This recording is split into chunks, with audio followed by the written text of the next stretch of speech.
النهارده عشان في العمليات هنتكلم على بعض أنواع الزراعة القرنية اللي عملناها محمد.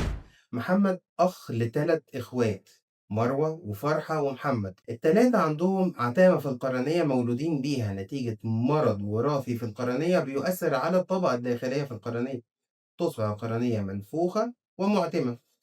للأسف كان في إلى حد كبير تأخير في علاجهم، والأهل راحوا عدة أطباء وكانوا رموا طوبتهم، لأ هيفضلوا كده على طول. الحقيقة ده مش حقيقي.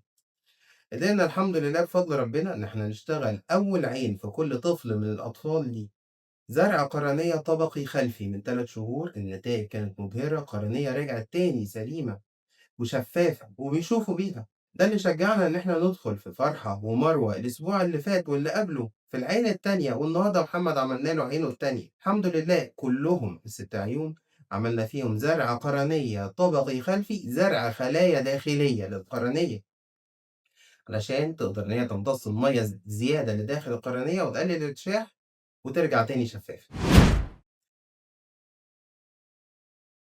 بسم الله الرحمن الرحيم. أنا اسمي هشام محمد محمود من محافظة الفيوم. برضه هشام محمد. آه. والتلاتة دول أولادي مولودين عندهم عيب خلقي في القرنية، وربنا سبحانه وتعالى جعل لنا الدكتور هشام غريب السبب في العمليات اللي إحنا عملناهم. ربنا يبارك لنا في حضرته، والحمد لله العمليات نجحت وألف الألف. ربنا يبارك لنا في حضرتك يا دكتور هشام، وربنا يكتر من أمثالك.